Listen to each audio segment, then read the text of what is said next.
Somnath helipad પર પહોંચ્યા બાદ વડાપ્રધાન મોદીનું ઉષ્માભર્યું સ્વાગત કરવામાં આવ્યું હતું। હેલીપેડથી સોમનાથ મંદિર સુધી વિશાળ રોડ શો યોજાયો હતો।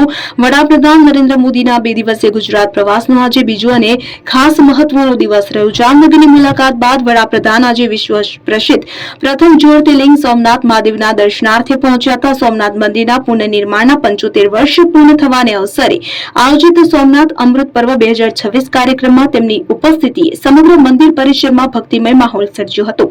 ભવ્ય રોડ શોથી સ્વાગત કરવામાં આવ્યું હતું। સોમનાથ હેલીપેડ પર પહોંચ્યા બાદ વડાપ્રધાન મોદીનું ઉષ્માભર્યું સ્વાગત કરવામાં આવ્યું હતું। હેલીપેડથી સોમનાથ મંદિર સુધી વિશાળ રોડ શો યોજાતો કે જેમાં હજારો લોકો રસ્તાની બંને બાજુ ઉભા રહી વડાપ્રધાનનું સ્વાગત કરતા જોવા મળ્યા હતા। મુખ્યમંત્રી અને ઉપમુખ્યમંત્રી પણ આ રોડ શોમાં જોડાયા હતા। સમગ્ર માર્ગ દેશભક્તિના નારા અને ધાર્મિક ઉલ્લાસથી ગુંજી ઉઠ્યો હતો। રોડ શો પૂર્ણ થયા બાદ વડાપ્રધાને સરદાર વલ્લભભાઈ પટેલની પ્રતિમાને પુષ્પાંજલિ અર્પણ કરી અને ત્યારબાદ સીધા મંદિર પરિસરમાં પહોંચ્યા હતા।